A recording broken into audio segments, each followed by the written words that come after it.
Hello friends, welcome back to my YouTube channel. आज मैं आपके सामने इकोलॉजिकल पिरामिड का एक ट्रिक बेस्ड या कंसेप्ट बेस्ड ट्रिक लेकर के आई हूँ। सो आपको इसके कंसेप्ट पे ध्यान देना है और इस पे क्वेश्चंस पूछे जाते हैं। 2019-20 काफी क्वेश्चंस इसमें पूछे गए हैं। सो ये एक इंपॉर्टेंट टॉपिक माना जाता है। 5 मिनट्स के अंदर अंदर हम ये वीडियो कंप्लीट कर देंगे, आपको पूरा कंसेप्ट क्लियर हो जाएगा। बट आप अपना 100% जरूर दें, आप ध्यान से इसको देखें और वीडियो के लास्ट पे जो क्वेश्चंस हैं उसको भी देखें। सो स्टार्ट करते हैं वीडियो को। सबसे पहले देख लेते हैं इकोलॉजिकल पिरामिड्स। इकोलॉजिकल पिरामिड्स होते क्या है, आप सबको पता होगा कि सबसे नीचे जो है हम प्रोड्यूसर्स को रखते हैं, उसके बाद कंज्यूमर के टाइप्स होते हैं, primary consumer, secondary consumer, tertiary consumer. उसके बेसिस पे हम ये पिरामिड ड्रॉ करते हैं। ठीक है, सो स्टार्ट करते हैं। पिरामिड ऑफ एनर्जी हमेशा ही अपराइट होता है। अपराइट मींस नीचे सबसे ज्यादा, फिर ऊपर जो प्रोड्यूसर है वो सबसे ज्यादा, फिर primary consumer, then secondary consumer and ऐसे ही चलता रहेगा। अपराइट पिरामिड होता है हमेशा एनर्जी का। एनर्जी का पिरामिड कैसा रहेगा? हमेशा upright. Fix in your mind, energy का पिरामिड कहीं पे भी आ जाए ऑलवेज अपराइट। खत्म इसकी कहानी। Pyramid of number. नंबर का पिरामिड जो होता है वो जनरली अपराइट होता है। जनरली वर्ड यूज किया गया है, इसका मतलब कुछ तो एक्सेप्शंस होंगी। सो जनरली अपराइट है। अगर ये एक्सेप्शंस के अलावा कोई भी आपको केस आ जाए पिरामिड ऑफ नंबर का, तो आपने जनरली अपराइट ही करना है जब तक आपको फूड चेन खुद से गिवन नहीं है। ठीक है, एक्सेप्शंस में कौन कौन से आते हैं? Parasitic food chain. Parasitic food chain का अगर आए तो वो इन्वर्टेड होता है नंबर के लिए।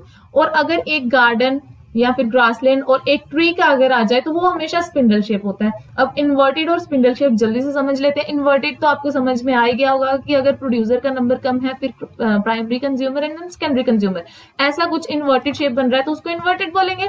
गार्डन की एग्जांपल ले लो कि ये एक ट्री है, ठीक है, दिस इज ट्री। इसके ऊपर फीड करने वाले बर्ड्स हैं कुछ, उसके ऊपर बिग बर्ड्स हैं जैसे कि ओमनीवोरस होते हैं हमारे, वल्चर्स होते हैं, और हॉक का एग्जांपल ले लो। ठीक है, अगर ये एक ट्री है, ये बर्ड्स हैं, तो ये जो हॉक या फिर वल्चर होंगे वो बर्ड से तो कम होंगी।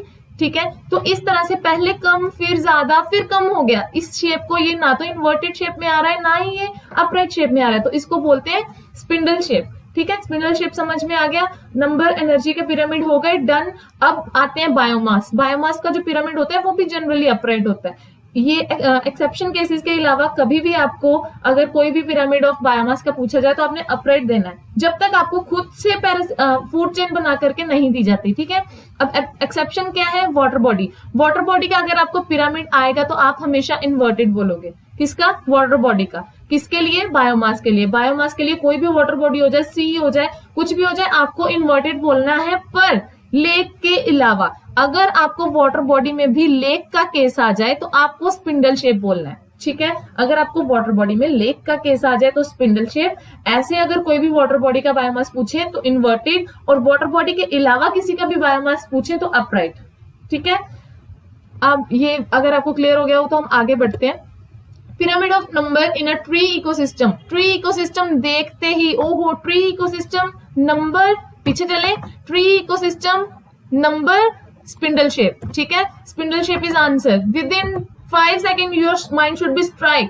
ठीक है, आगे बढ़ते हैं। हमें फूड चेन दी हुई है, ट्री के ऊपर बर्ड्स, बर्ड्स के ऊपर पैरासाइट, बट पूछा किसका गया? बायोमास का।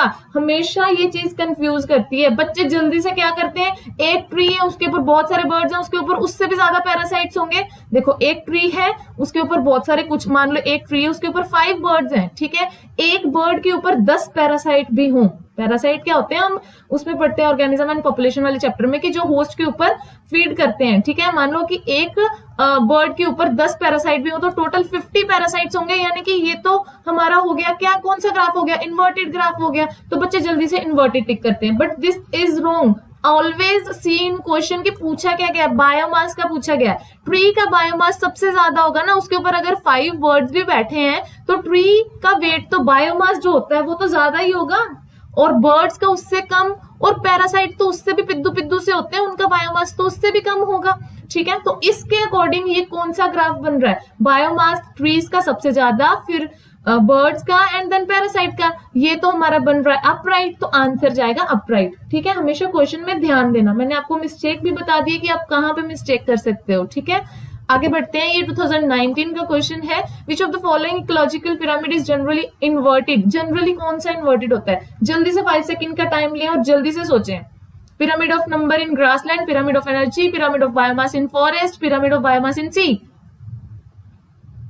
अगर आपने वो वाला पेज माइंड में सेट किया होगा तो आपको जल्दी से आंसर झट से आ जाएगा। ऑप्शंस को डिक्लाइन करना भी शुरू कर सकते हैं आप। देखते हैं आपने अपना आंसर लगा लिया होगा, pyramid of biomass in sea. Pyramid of biomass in sea क्यों आया? सबसे पहले तो हम ऑप्शन को डिक्लाइन करना शुरू करते हैं। अगर आपको वो वाला पेज याद नहीं भी है तो देखो, pyramid of number in grassland, grassland में पिरामिड ऑफ नंबर क्या होता था? स्पिंडल शेप होता था, राइट।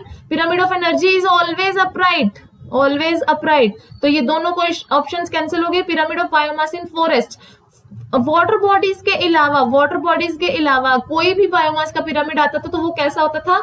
हमेशा अपराइट होता था, जनरली अपराइट होता था वाटर बॉडीज के अलावा, तो ये ऑप्शन भी कैंसिल हो गई। और वाटर बॉडीज का बायोमास वाला सी इज वाटर बॉडी, यहाँ पे लेक नहीं है। अगर लेक दिया होता तो वो कैसा होता? स्पिंडल शेप, बट यहाँ पे क्या है? सी है, तो वाटर बॉडीज का बायोमास हमेशा कैसा होता है? Inverted, except lake. तो सी दे रखा है हमें, लेक नहीं दे रखा, सी दे रखा है तो इन्वर्टेड। ओके, सो ये एक क्वेश्चन ऐसा था जिसमें हमारा वो पूरा का पूरा चार्ट जो है एक तरह से रिवाइज हो गया, समराइज हो गया।